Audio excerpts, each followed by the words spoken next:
And now we welcome my friend, Ernest Mast, President and CEO of Dore Copper Mining, who will undertake a fireside chat with Kerry Smith. Welcome, Ernie.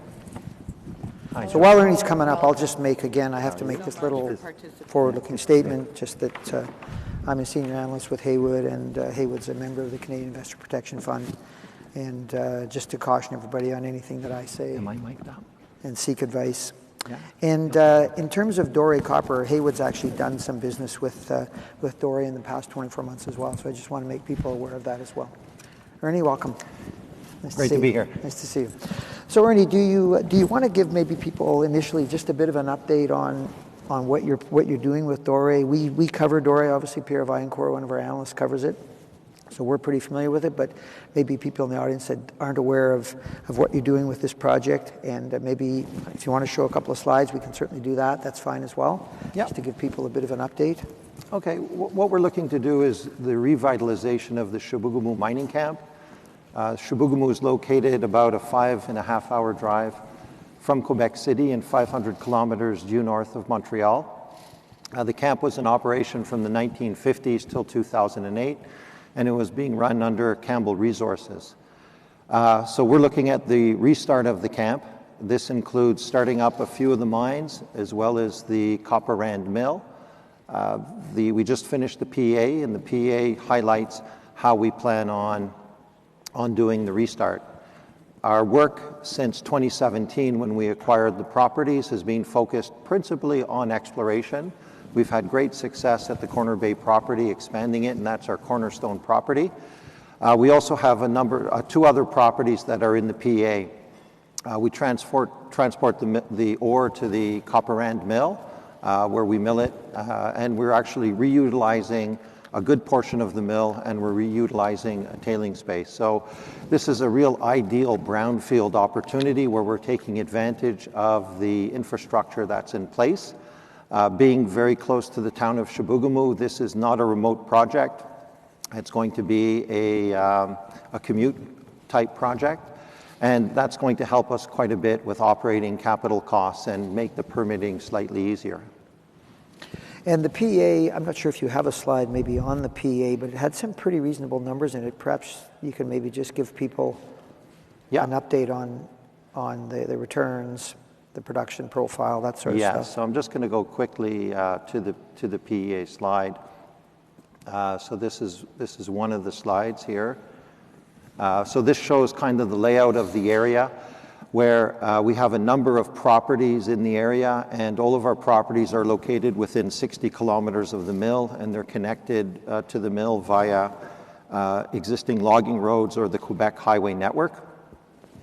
The PEA targets the startup of the the startup of the Corner Bay and Devlin properties that are mainly copper properties. There's a little bit of a gold credit there, and they're located about 45 kilometers away from the mill.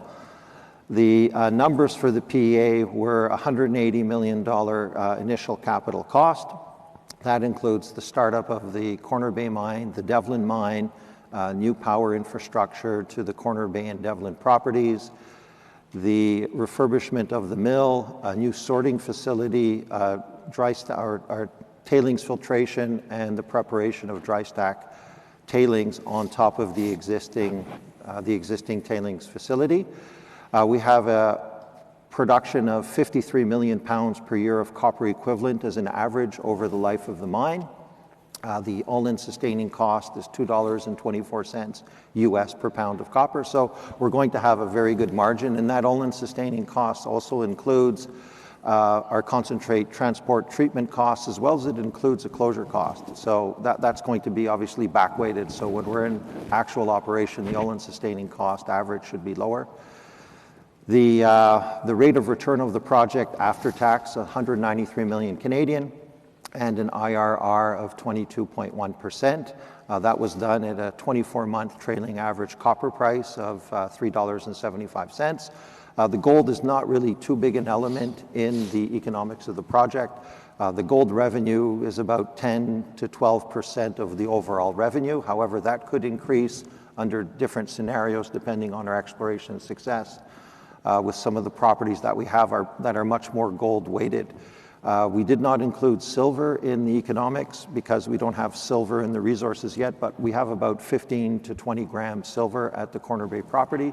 And as well, there's the possibility of molybdenum concentrate being produced. The moly grade at Corner Bay averages between 350 and 400 ppm, and usually that's enough to produce moly concentrate. And we do see the moly visible in the core once we started looking for it. And it should probably be noted that the infrastructure is quite good here. Obviously, it's an old established camp when Campbell Resources had it and mined the deposit. So you've got the benefits of rail, road, all that sort of stuff, which makes the logistics much simpler. And what is the next step now for the project? You've got the PEA done. Can you just maybe walk people through what your plans are going forward here? Yeah. So the plans are kind of multi-pronged. So the first prong that we're going to look at is we're going to jump into a feasibility study. We're going to skip the pre-fee step, and that's because it's a brownfield project. The mill, the tailings dam, the location's already set. The mines, there's road access to all of the properties already. The portals or the shafts are already in place. So a lot of the work has already been done for us, and so we're jumping into a feasibility study.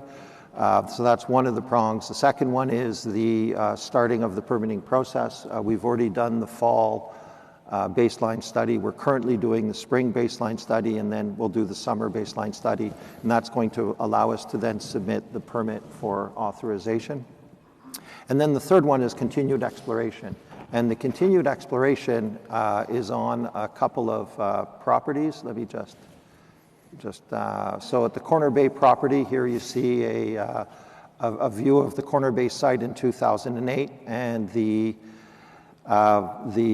PEA mine plan where we're mining it with with long hole methods, either long hole with pillar or an Avoca method. And there's a very high grade area of Corner Bay which is shown here, which is on the upper vein towards the right-hand side. There's a lobe going down, and that area there, we have 6 drill holes over 8% copper. And that area is still open at depth, and it's open down plunge. So that's one of the key exploration areas that we're going to work on. Corner Bay has a couple of holes previous to drilling that area that were over 8% copper.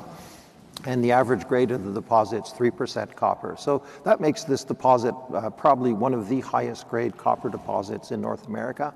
And having that 8% area extend and grow is obviously going to be very, very important for us and great for the project. So that's one of our exploration focus areas. Another exploration focus area that we have is some other deposits that are in the camp that aren't in the PEA. One of them is the Dore fault, near the Dore fault, the Dore deposit. The Dore deposit has a historical resource of 1.2% copper and over 5 grams gold, so very healthy grades, and it's 2 kilometers away from the Copper Rand deposit. Copper Rand was the biggest mine in the camp. It had approximately 17 million tons at a little under 2% copper and a little under 3 grams per ton gold. And Lac Dore is actually in a very similar geological setting. Just some surface work is being done. And our interpretation of Copper Rand, if we copy that to Lac Dore, is that the deposit should be getting better once we get below 400 meters. And that's something actually that we're drilling right now. We have another deposit which is north of the camp called the Gwillim deposit. The Gwillim deposit is a gold deposit. Actually it's a joint venture with Argonaut Gold, 50-50. And in Gwillim, there's a structure called the KOD zone. And every time we drill that structure in kind of the main plunge area, we get 2 to 3 meters of over 10 grams per ton gold. So we could have a lot more gold in our future, but right now the focus is really on copper. Right. And then the other kind of prong is with the feasibility study, we're doing infill drilling at Corner Bay.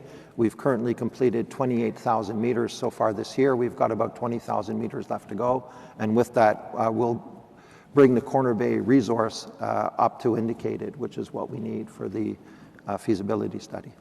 And so for Corner Bay, for this high grade zone, is any of that in the current resource then? Or yes. But you're expanding it, it would appear then, from the drilling that you're doing. Correct. Yeah. So we currently have 8 million tons at 8.5 million tons between indicated and inferred at 3.19% copper and 0.27 grams per ton gold.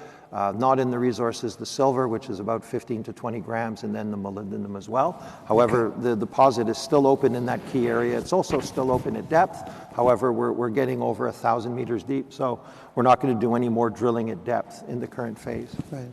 And the timing to complete the feasibility study, when would you expect that to be completed then?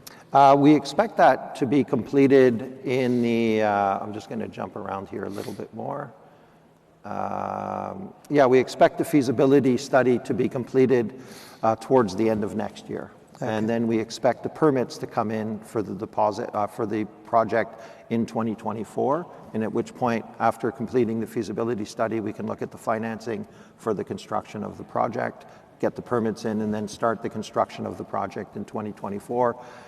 Because of the short development time, because there's already development to the working fronts at Devlin and at Corner Bay, which are the two mines we're going to start at. The mill project is really a maintenance project. There's a couple of new installations in the mill, and ask me a question about the mill right after I finish what I'm saying now. We can then probably transition to production pretty quick. This won't be a project where you've got a 3-4 year construction time, just because of the nature of the brownfield project. Right.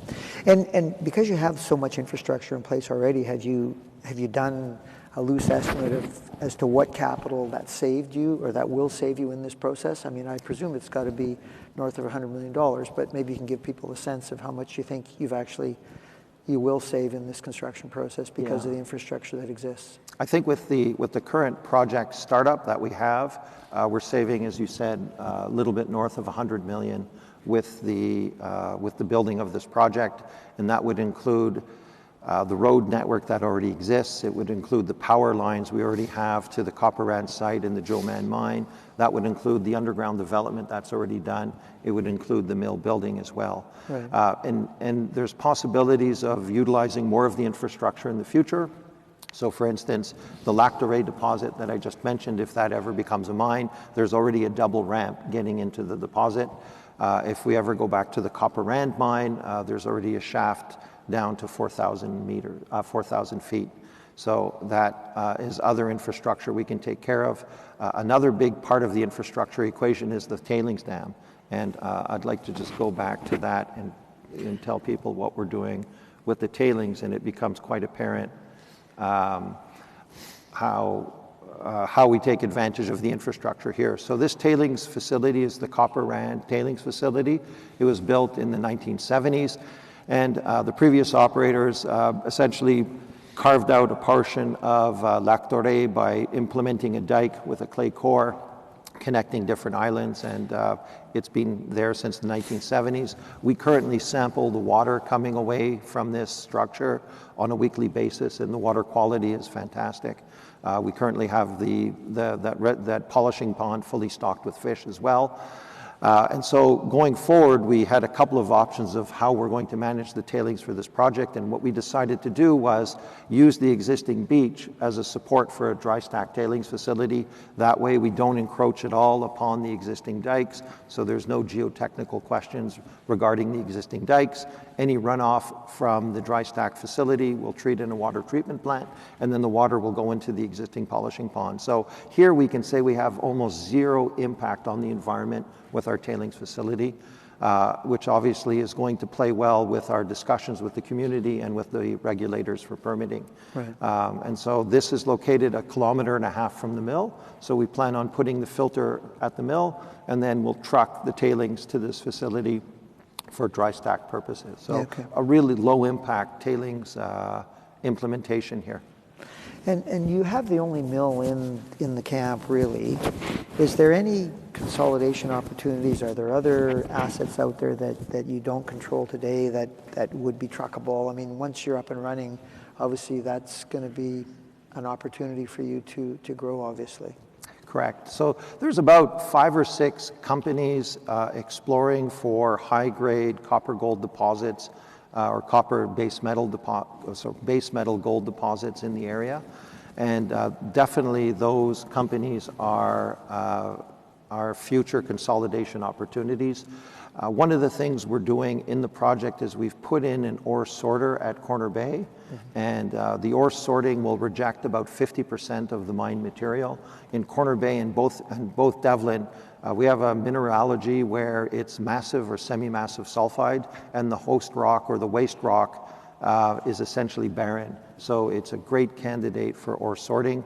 We've done some pilot testing at the Corp facilities here in Quebec. We're able to more than double the grade and reject over 50% of the material. So when we translate that into kind of a real operation, we should nearly double the grade and we should reject around 40% of the material. And that gives us space in the mill. So not only are there geologically the opportunity for consolidation, because there's other deposits in the area, we actually have extra space in the mill. And we did that, or we're doing that consciously on purpose, knowing that once we're in operation and re-rated, making 50 million pounds of copper a year, equivalent at $224 US per pound, our margin should be $50 to $100 million a year of free cash flow from the mine. Obviously, at that point, we should see a great re-rate in the company, and we'll be really in a very good position to further consolidate the camp. The Chibougamau mining camp operated for 50 years, our PEAs for only 10 and a half years, but there's no reason to see why, as we're restarting the camp, we can't restart the camp for another 20 to 30, 40, 50 years maybe.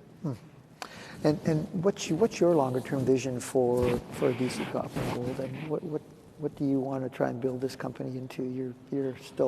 You're not an old man, you're a young man. No, I'm not. Well, I tried hiking with my daughter on the weekend and I realized maybe I'm not as young as I thought I was. But that aside, once we get this project into operation, I think the company could look for another project, or obviously if we're of interest to someone in the market, the management's our fiduciary duty is to evaluate all options. So we're really open to all types of future courses for the company. However, building this into a kind of a mid-tier Canadian company is definitely on the cards. There's really a vacuum in the base metal space for the kind of small cap merging into mid cap. There were a number of mid caps that now are trying to get bigger. So there's really a vacuum in the space that we're into, and there's other opportunities for projects similar to ours going forward. So with the team that we're building, if we're able to execute on this project, it makes sense that we can do another one afterwards. Right.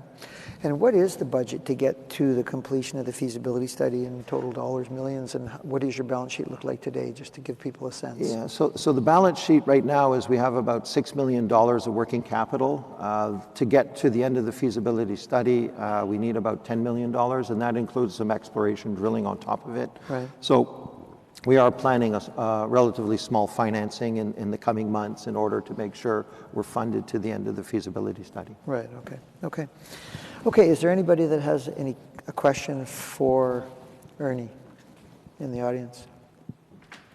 No? Okay. I mean, it sounds like you've got some good catalysts coming up, obviously. You've got a pretty robust project with, $2.25 cash costs. Yeah. So that's good luck with it. And okay, thank you very much. Best. Thank you, Ernie. Okay. Yeah. Thank you. Thank you, Ernie. Really appreciate it.